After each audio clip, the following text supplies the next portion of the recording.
मेरे पति से मेरी नई नई शादी हुई थी। ससुराल में सिर्फ मेरा पति और ससुर थे। जब भी मेरे पति बाहर जाते तो ससुर मेरे कमरे में आकर मेरे पति के बारे में गलत बातें बोलते। एक रात आंधी तूफान से घर की रोशनी चली गई तो मैं घर में अकेली थी। तभी मेरे ससुर जी ने रात के अंधेरे में मेरे साथ वो किया जो कोई ससुर अपनी बहू के साथ नहीं करता। मेरा नाम शिवानी है। कुछ रातें ऐसी अंधेरी होती हैं कि इंसान की जिंदगी को हमेशा के लिए अंधेरे में ढकेल देती है। आज की रात भी मेरे लिए कुछ ऐसी ही साबित हुई थी। मेरा पति रोहन अभी तक घर नहीं आया था और रात के 2 बज रहे थे। मैं लाउंज में चक्कर काट कर उसी का इंतजार कर रही थी। बार बार मेरी नजरें घड़ी की सुइयों पर जाकर टिक जाती। जैसे जैसे ये सेकंड की सुई चल रही थी, मेरे दिल की धड़कनें भी वैसी ही तेजी से चलने लगी थी। मैं दिल ही दिल में रोहन के घर आ जाने की प्रार्थना कर रही थी। वो अभी तक नहीं आए थे कि अचानक से घर की लाइट चली गई। मुझे अंधेरे से बहुत डर लगता था और इस वक्त पूरा घर अंधेरे में डूब चुका था। मैं पहले ही रोहन के न आने की वजह से बहुत परेशान थी और ऊपर से ये अंधेरा, मुझे कुछ भी नजर नहीं आ रहा था। मुझे लगा जैसे मेरी आंखों की रोशनी चली गई हो। मैं चीजों को टटोलती हुई बड़ी मुश्किल से अपने कमरे की तरफ बढ़ रही थी कि जब गली का कुत्ता यूं भौंका जैसे घर के अंदर मौजूद हो। मेरी तो जान ही निकल गई थी। उस वक्त मुझे बहुत डर महसूस हो रहा था और घर में मेरे और मेरे ससुर के अलावा कोई नहीं था। वो भी अपने कमरे में सो रहे थे और इस वक्त मैं लाउंज में अकेली थी। मुझे लगा कि जैसे गली में कुत्ते भौंकने वाला कुत्ता हमारे आंगन में कूद चुका हो और वो अभी मेरे पास पहुंच जाएगा। इस सोच ने मेरी सूझबूझ कम कर दी थी और अंधाधुंध मैं न जाने कैसे ससुर के कमरे तक पहुंची थी। मैंने उनके कमरे का दरवाजा जोर जोर से धड़धड़ाया। लाउंज भी अंधेरे में डूबा हुआ था। जब कमरे का दरवाजा खुला और डर के मारे मैं बुरी तरह कांप रही थी। मैंने कहा कि पिताजी, लगता है आंगन में कुत्ता आ गया है। मुझे बहुत डर लग रहा है। क्या मैं आपके कमरे में आ सकती हूँ? मैं उस वक्त बेहद डरी हुई थी, लेकिन शायद ये कमजोर लम्हा था जिसमें मैंने ये गलत फैसला कर लिया। मेरे ससुर ने मेरा बाजू पकड़ा और अपने कमरे की तरफ मुझे खींचा था और साथ ही कमरे का दरवाजा बंद हो गया। उसके बाद जो कुछ मेरे साथ हुआ, औरत अगर पति से कम खूबसूरत हो तो हमेशा दबी दबी सी महसूस करती है। मैं भी आजकल उसी दौर से गुजर रही थी। रोहन देखने में बेहद खूबसूरत और नौजवान थे। देखने में मैं भी अच्छे नए नक्श की मालिक थी, बस मेरी रंगत ज्यादा सुर्ख और सफेद नहीं थी। इस चीज का एहसास मुझे शादी के दूसरे ही दिन मेरे ससुर ने मुझे दिला दिया था। सुबह जब मैं अपने कमरे से बाहर नाश्ते के लिए आई तो घर में बहुत रिश्तेदार मौजूद थे। नाश्ते की टेबल पर मेरे ससुर और उनकी बहनें भी बैठी थी और मेरी सास इस दुनिया में नहीं थी। रिश्तेदारों में भी ज्यादा मेहमान मेरे ससुर के बहन भाइयों में से ही थे और उनके साथ ही मैंने नाश्ता किया और मेरे ससुर मुझसे सब रिश्तेदारों की तारीफ भी करवाते रहे और बहुत अच्छे मिजाज के नरम दिल के मालिक थे। लेकिन कुछ ही देर में सब मेहमान वापस अपने घरों को लौट गए थे और घर में सिर्फ मैं थी और मेरे ससुर थे। रिसेप्शन में अभी बहुत वक्त बाकी था, इसीलिए मेरे ससुर मेरे लिए चाय बनाकर ले आए। कहने लगे, मैंने सोचा मेरी बेटी थक गई होगी, उसे चाय बनाकर पिलाता हूँ। वो मेरे बराबर में ही सोफे पर बैठ गए और चाय का कप भी मुझे थमा दिया। फिर मुझसे कहने लगे कि वैसे तो रोहन बहुत अच्छा बेटा है, मेरी हर बात मानता है, लेकिन क्या है कि हुस्न प्रस्त बहुत है। तुम वैसे तो बेटी तुम भी बहुत अच्छी हो, लेकिन क्या है, अच्छा होता कि रंगत भी तुम्हारी सुर्ख सफेद होती। कहते हैं ना कि दुल्हन वही जो पिया मन भाए। अपने ससुर की ये बातें सुनकर मैं तो बड़े अंजुमस का शिकार हो गई थी। मैंने कहा, पिताजी, मैं आपकी बात का मतलब नहीं समझी। वो धीरे से कहने लगे, दरअसल आधी रात को मेरा बेटा कमरे से बाहर आ गया था। मैं उस वक्त पानी पीने के लिए उठा हुआ था तो मेरे पास बैठ गया। कहने लगा, पिताजी, आपको शिवानी में क्या नजर आया था? आप जानते हैं कि मुझे खूबसूरत लड़कियां अच्छी लगती हैं। कम से कम आपको मेरी पसंद का ख्याल तो रखना चाहिए था। आपने ससुर के मुंह से अपने बारे में ये सब बातें सुनकर मेरा दिल ही धड़कना भूल गया था। हालांकि रोहन ने रात को मेरे साथ ऐसी कोई बात नहीं की थी, वो तो मेरी तारीफ ही कर रहे थे। हाँ, ये मुझे याद है कि रात को 2-3 बजे वो कमरे से बाहर गए थे। कुछ देर बाद वापस भी लौट आए थे। मैं चुपचाप हक्का बक्का अपने ससुर की शक्ल देख रही थी। फिर मुझसे नजरें चुरा कर कहने लगे, मुझे माफ करना, मेरी बातें तुम्हें शायद बहुत बुरी लग रही होगी, लेकिन तुम फिक्र मत करो। मैंने रोहन को बहुत डांटा और ये भी कहा है कि तुमसे ऐसी बात ना करे। उसने तुमसे तो ऐसा कुछ नहीं कहा ना? मैं अपने ससुर के सवाल पर बड़ी मुश्किल से ना में सिर हिला पाई थी। मुझे तो रोहन की बात सुनकर शौक सा लग गया था। वो अपने पिता से मेरे बारे में बातें कर रहे थे। मेरा दिमाग इस बात को कबूल नहीं कर रहा था, क्योंकि रोहन का रवैया रात को मेरे साथ बहुत अच्छा था। मैं अपने ससुर की अगली बात पर चौंकी थी। वो कहने लगे, तुम्हारे सामने शुक्र है कि उसने ऐसी कोई बात नहीं की, क्योंकि मैंने उससे कहा था कि बच्ची है, उसका दिल रखना, उसका दिल न दुखा देना। अब जो होना था वो हो चुका है, लेकिन बहरहाल मुझे नहीं मालूम था कि रिश्ते करवाने वाली ऐसी धोखा भी कर सकते हैं। बुरा मत मानना बेटा, लेकिन जब मैंने तुम्हें देखने आया था तो तुमने मेकअप कर रखा था। उस वक्त तो मुझे तुम्हारी रंगत बिल्कुल सफेद लगी थी, लेकिन असल रंगत तो। ससुर की बात पर मैं चुप सी हो गई थी। समझ ही नहीं आ रहा था कि क्या जवाब दूं उनको। हाँ, ये सच है कि जब पहली बार मेरे ससुर मुझे देखने आए थे तो हल्का फुल्का मेकअप मैंने कर रखा था, लेकिन आजकल तो हर लड़की ही कुछ न कुछ सजी सवरी हुई होती है। मेरा रिश्ता जब मोहन से तय हुआ तो मुझे तो ये तसल्ली थी कि ननद और सास मुझे यहाँ नहीं मिलेंगी, जो मुझ पर या मेरे कामों पर नुक्स निकालेंगी। लेकिन मुझे नहीं मालूम था कि शादी के अगले ही रोज मेरे ससुर मेरी कमी गिनवाना शुरू कर देंगे। बहरहाल मेरा दिल तो बेचैन से होके रह गया था। जैसे ही शादी गुजरी, रिसेप्शन भी गुजर गया और शादी के दूसरे रोज ही मैंने किचन का काम भी संभाल लिया, क्योंकि घर में सिर्फ मेरे पति और ससुर थे। मेरे ससुर भी बहुत अच्छे मिजाज के थे, प्यार से हर बात समझाते थे, लेकिन वो जो बातें मुझे रोहन के बारे में बताते थे वो मुझसे बर्दाश्त नहीं हुई थी। जैसे ही रोहन ऑफिस जाते मेरे ससुर फौरन से मेरे कमरे में आ जाते। मैं उस वक्त रोहन की बिखरी चीजें समेट रही होती तो कमरे के दरवाजे पर दस्तक होने लगती और दरवाजा खुल जाता। मेरे ससुर हंसते मुस्कुराते हुए कमरे में दाखिल हो जाते, फिर कहते, जल्दी से नाश्ता बना दो, फिर हम दोनों मिलकर बातें करेंगे। वो ही दोस्ताना अंदाज से बातें करते। मैं थकान और नींद के बावजूद उन्हें ये तक न कहती कि कुछ देर आराम करना चाहती हूँ। जो चीज मेरे लिए उलझन का शिकार थी वो ये थी कि वो हर वक्त मेरे साथ साए की तरह रहते थे।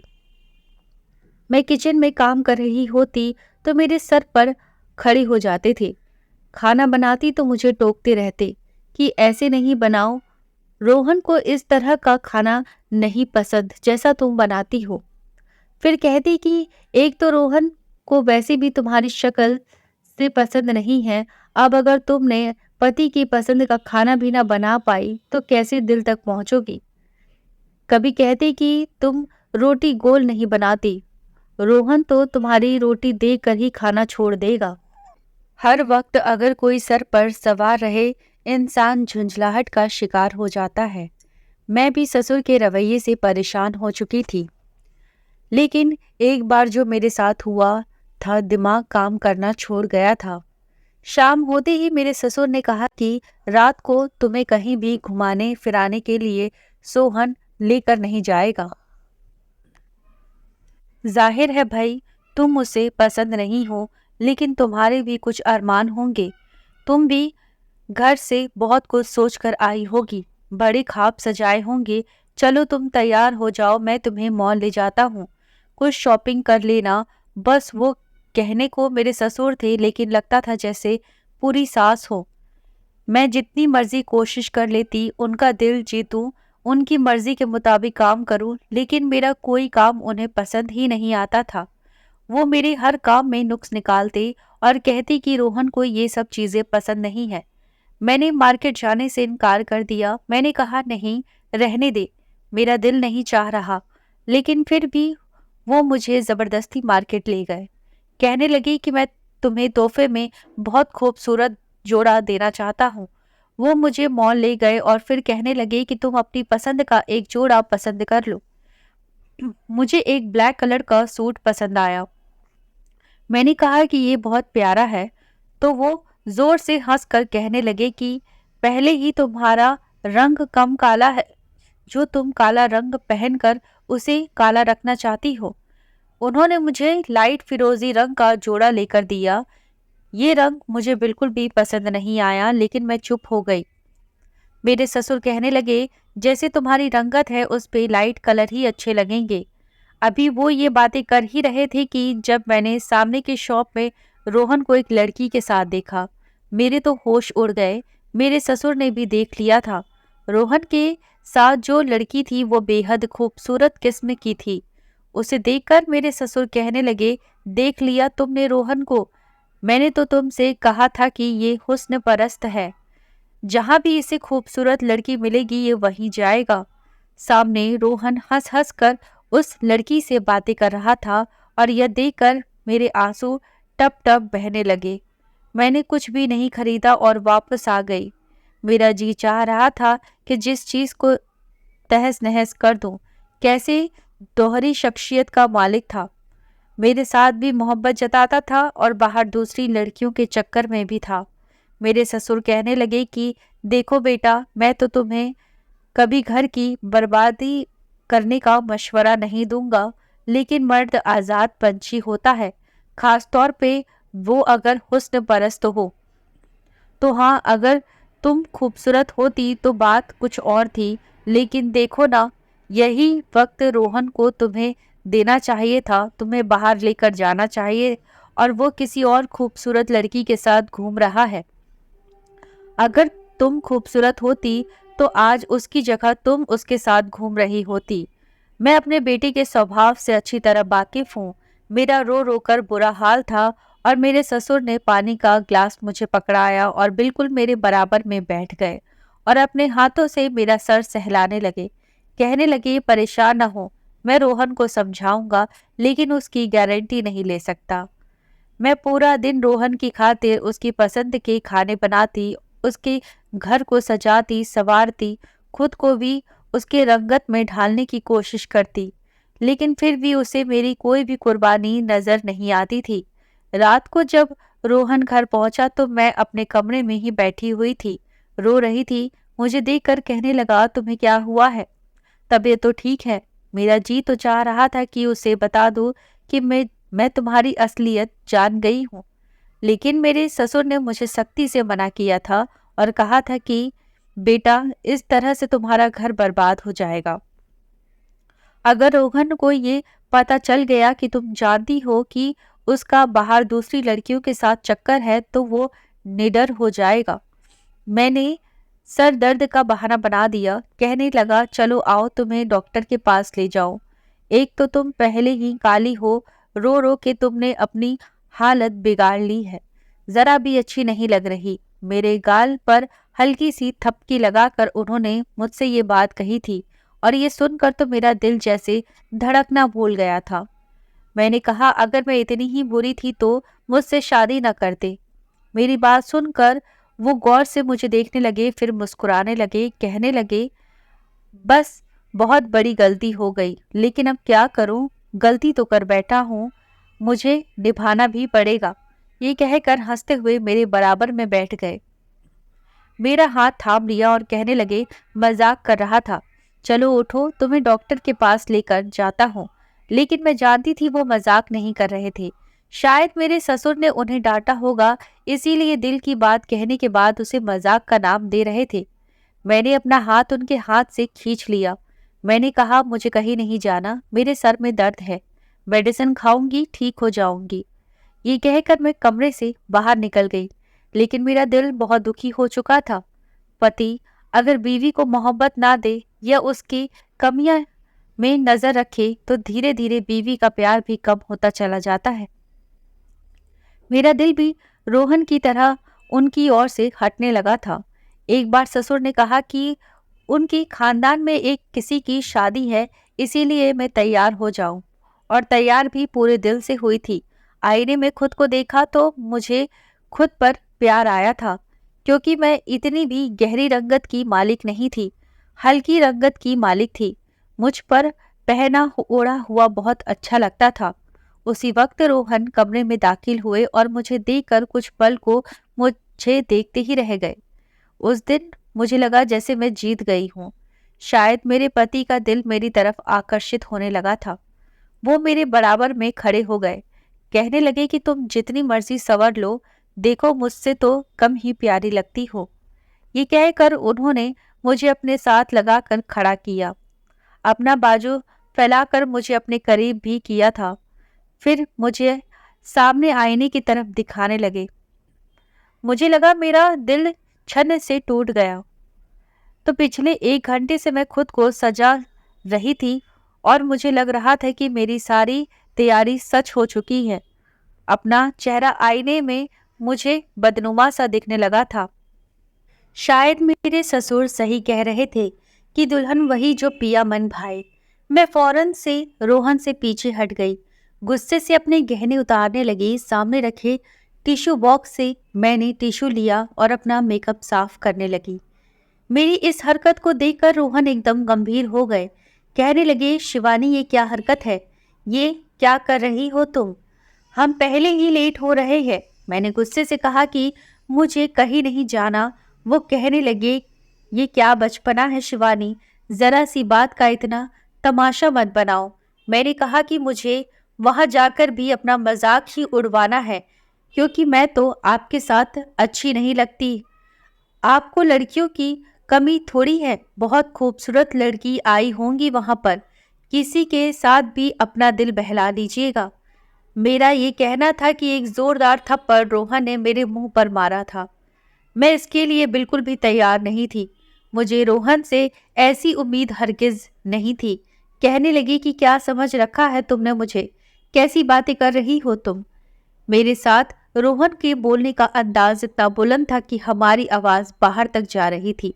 मैंने कहा कि मेरे सामने खुद पर शराफत का लिबादा मत ओढ़ा करिए। क्या किया है मैंने अच्छी तरह से मैं जानती हूँ, मैं भी बर्दाश्त करके थक चुकी थी। आज जैसे मेरा सबर का बांध टूट चुका था। उन्होंने मुझे बाजू से पकड़ा और मेरे बाजू को दबोच कर रख दिया। मैं करहा रही थी। मैंने कहा, मेरा बाजू छोड़े। वो कहने लगे, नहीं, पहले बताओ ऐसा क्या करते देखा है तुमने मुझे जो तुम मेरे किरदार पर बात कर रही हो। मैं भी तुम्हारे किरदार पर उंगली उठा सकता हूँ, समझी। बहुत कुछ जानता हूँ तुम्हारे बारे में, लेकिन चुप हूँ, बर्दाश्त कर रहा हूँ तुम्हें। उनकी जुबान से ये बात सुनकर तो मुझे लगा कोई आसमान मेरे ऊपर गिर गया हो। बस इसी चीज की कमी रह गई थी।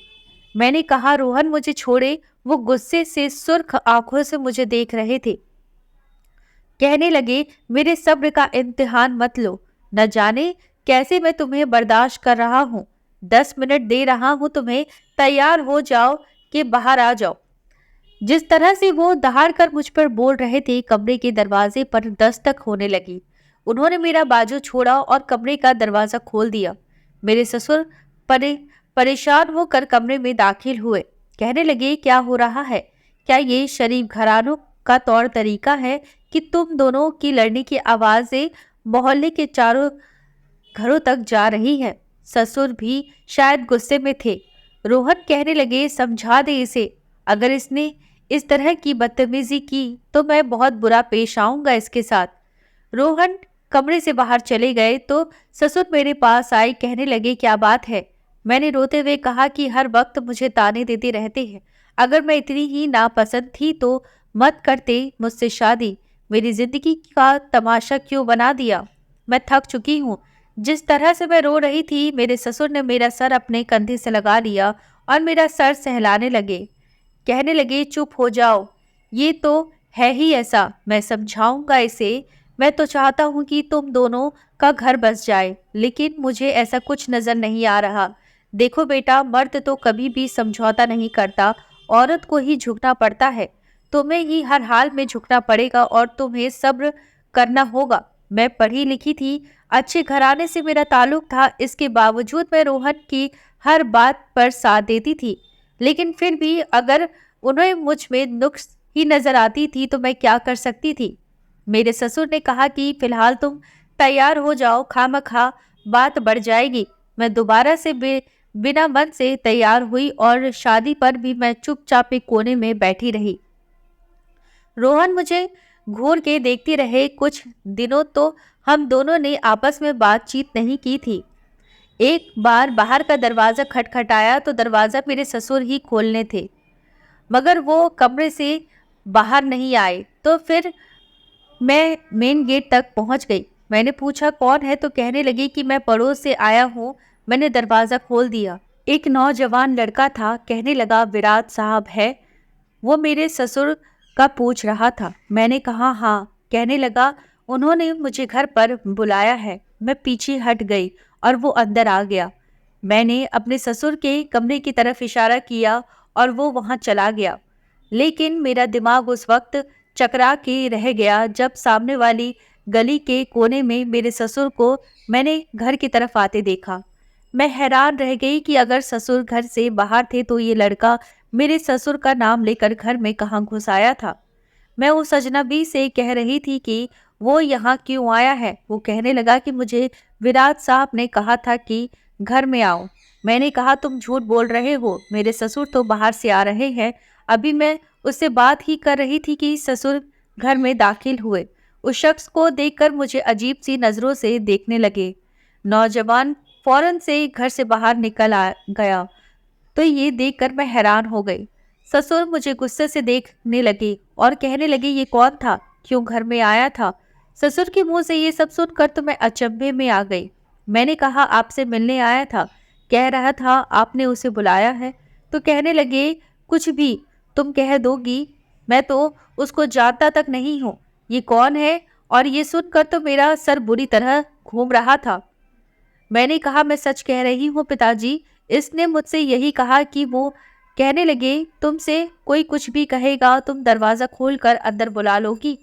मेरे ससुर अभी इस बात पर बहस कर रहे थे कि जब रोहन घर पे आ गया। हमारी आधी बात वो सुन चुका था। पिताजी से पूछने लगा कि क्या हुआ है। मेरे ससुर फौरन चुप हो गए और मुझे भी चुप रहने का इशारा किया। कहने लगे बस कुछ नहीं, कोई बात नहीं। रोहन के बहुत पूछने पर भी वो कुछ न बोले। रोहन कहने लगा कि वो बातें सुन चुका है, कौन आया था। मगर मेरे ससुर ने कहा कि तुम छोड़ो, मैं हूं ना, मैं बात को संभाल लूंगा। रोहन मुझे घूरता हुआ कमरे में चला गया तो मेरे ससुर ने कहा उसे कुछ मत कहना। मैं नहीं चाहता कि तुम्हारा घर खराब हो जाए। इस बात को अभी 2 दिन ही गुजरे थे कि रात को रोहन नहीं आया। मैं बेहद परेशान थी। फिर लाइट भी चली गई। मजबूरन मुझे अपने कमरे ससुर के कमरे में जाना पड़ा। लेकिन जैसे ही मैं अपने ससुर के कमरे में गई, मुझे लगा किसी ने मुझे अपनी बाहों में जकड़ लिया। मैं अच्छी तरह समझ भी नहीं पाई थी कि उसी वक्त कमरे की लाइट रोशन हुई और मैंने देखा कि मेरे ससुर बेड पर पड़े बेसुध सो रहे थे और वहीं लड़का मुझे जकड़े हुए था जो मेरे ससुर का कहकर घर में घुस आया था। ये देखकर तो मेरी जान ही निकल गई थी। मैं उससे अपने आप को छुड़वा रही थी कि उसी वक्त रोहन कमरे में दाखिल हुए और ये सब देखकर तो रोहन ने लड़की को मारना शुरू कर दिया। मेरे ससुर भी उठकर बैठ गए। कहने लगे उसी नौजवान ने और तुम्हारी बीवी ने मिलकर मुझे बेहोश किया था। अच्छा हुआ कि तुम रंगे हाथों इसको पकड़ चुके हो। ससुर की बात सुनकर मैं भी हैरान हो गई थी। मैंने कहा, ये आप क्या बात कर रहे हैं पिताजी? वो कहने लगे, बस उसी दिन को मैं कहता था रोहन कि इस लड़की से शादी मत करो, मेरी भतीजी से कर लो, लेकिन तुम्हें तो अपनी मर्जी की करनी थी। देख लिया इस लड़की से शादी का नतीजा। मैं अपने ससुर की सारी साजिश को अब जाके समझी थी। लड़का तो भाग चुका था, शायद मेरे ससुर ने ही उसे किराए पर किया था, रोहन के दिल में मेरे लिए नफरत डालने के लिए।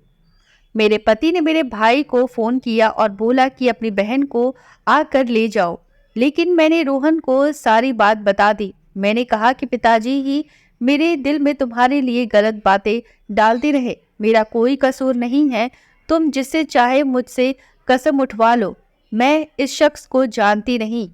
रोहन ने कहा, ठीक है, मैं कल उस लड़की को ढूंढकर सच्चाई उगलवा लूंगा। कहने लगा, तुम झूठी हुई तो मैं तुम्हें वही तलाक दे दूंगा। अगले रोज रोहन ने उस लड़के को ढूंढ भी लिया और उसे मार मार कर सच बोलने के लिए कहा, तो उसने मेरे ससुर की सारी मंसूबा उसे बता दी। रोहन ने मुझे किसी दोस्त की शादी में देखा था तो अपने बाप से जिद करके मेरे लिए रिश्ता भेजा था और मेरे ससुर अपनी भतीजी को लाना चाहते थे। ये सारा खेल भी उन्होंने इसीलिए रचाया था ताकि रोहन मुझे छोड़ दे और वो उसकी शादी अपनी भतीजी से करवा ले। कौन कहता है कि साजिश सिर्फ सास ही बहू के खिलाफ करती है? कभी कभी यह काम तो ससुर भी अंजाम दे देते हैं। दोस्तों, आपको हमारी कहानी कैसी लगी है कृपया कमेंट में ज़रूर बताएं और हमारे चैनल पर नए हैं तो हमारे चैनल कहानी वो अनकही को सब्सक्राइब करना ना भूलें। धन्यवाद।